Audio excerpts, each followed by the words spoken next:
Hello everyone, thanks for tuning into today's second video, doing JMA Friday for today's second video. So as always on a Friday, we're having a look at the weather for the month ahead with Japanese and Pacific SB2 models, and I shall get on that for you in a moment. Just leave that first, the video today was our 6 AM UK weather forecast. Got a 10-14 day on the way shortly as well. Please like, share and subscribe on all of today's videos and content. So much for doing that for GavsWeatherVids. Thank you so much everyone. Hot out there, blimey. Getting hotter. Right, okay, so sorry everyone. We're going to have a look at the JMA first of all then. This is the 500 millibar height anomaly from the Arctic and North Pole view down. This is North Pole just here, got wider Arctic circle around there, and then mid-latitudes roughly are through there. So blue is extrapolated to below, average height to low pressure. Yellow, orange and red to above average heights, which is high pressure. These are broken down into weekly periods.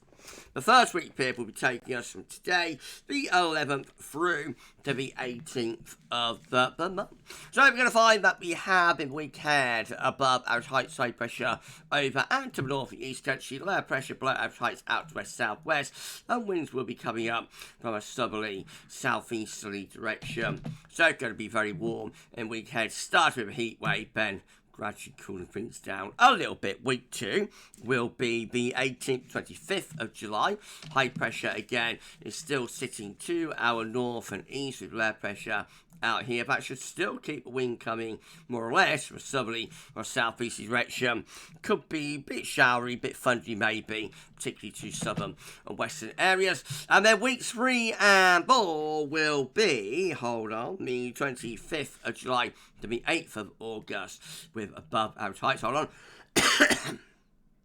So sorry everyone, it'll be our live stream all video about a cough with above average heights, high pressure from the Atlantic into Western Europe. The jet stream and wind flow will be coming in from a northwesterly direction. So that could be a little bit cooler, but should still have quite a lot of dry weather with it. Okay, let's have a look at tropical and the mid-latitude view. So we're in top right-hand corner of the chart as you're looking at it. Reminder of week 1, 500 millibar height anomaly, and we've got those above average heights, high pressure conditions to our north and east, low pressure out to south and west, and winds generally coming up from southerly or a southeasterly direction, mostly dry and also hot in the week ahead. Temperature anomalies are above average in those orange shaded colours, 63 degrees above normal.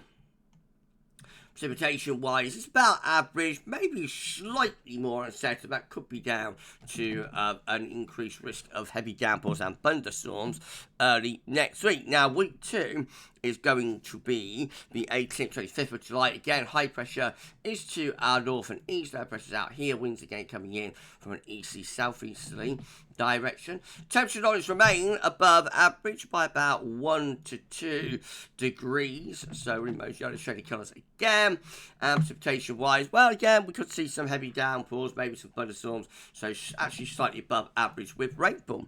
And then weeks 3 and 4 will be taking us through the 25th of July to the 8th of August, and again have the above average heights from the Atlantic into Western Europe. Still mainly dry, you would have thought, with that, but winds coming in more from a west northwestern direction. Still above average with a temperature, not especially so for England and Wales, and precipitation wise is drier than normal as well. I think that could see a bit of a cool down. Remember, it is a 2-weekly anomaly, so it might be rather transitional. Okay, that's that one done. Let's go through CFS then. So again, 500 millibar height on. Let's break it down into week periods. The first week period takes us from the 11th, 17th of July. So but next week, high pressure to the northeast, low pressure west southwest, winds coming in from an east southeast direction. That should bring a lot of dry and very warm weather with it. Week 2 going to be the 18th, 24th of July. Low pressure out to west of UK Island. High pressure through here.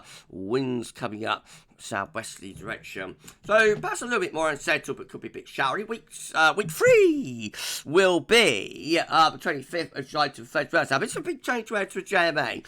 Big disagreement here. So a trough of low. This is a big change to the weather type as well. Trough of low sets up over Scandinavia and to the northeast of the UK and Ireland. High pressure in the Atlantic going up towards Greenland, and that brings the wind around potentially to a much cooler sort of northerly, northeasterly type direction. And would be more more unsettled as well. So that's a significant difference between the JMA and the CFS, and also a significant change in the weather.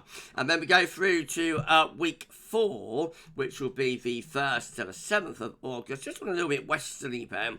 So low pressure in the northern Atlantic, around Scandinavia, high pressure down towards Spain, winds in from the west. That could be rather zonal and a little bit unsettled and westerly. Temperature anomaly for week 1, 11th, 17th July, substantially above average in those deep orange shady colours, and week 2, which is the 18th to the 24th of July, is also coming out above average temperature-wise. Week 3 will be the 25th of July to 31st, near normal then, with the temperature anomaly, so a bit of a cool down, and that carries on into week 4 as well, 1st, 7th of July, close to average. So definitely end of July, beginning of August, sees a change there, something cooler, and perhaps a little bit more mixed. The precipitation anomaly for week 1, wet out to our west, near normal elsewhere. Not much of a signal for week 2, 18th, 24th of July. Week 3 looks wetter than average just to our north and northwest. Looks a little bit more unsettled, doesn't it? Particularly compared to the CFS. And week 4 also, which is the 1st to 7th of August, looking rather more unsettled, especially so in the north. So could we be shaping up for a bit of a change in weather pattern, a bit of a flip, something cooler and more unsettled end of July, early August? Won't be the first time that's happened, definitely, but of course it's all a long way off and very speculative, so we'll see. Remember, just snapshot what the 2 models are showing. Could look a pretty different. We'll look at them again for JMA Friday next week. Any forecast on 5-7 day comes with big health warnings and large pictures of salt attached. That's how it's looking this week, though. We're going to be back shortly with your 10 to 14 day. Come back in a bit for JMA Friday this week. That's all now, and thanks for watching.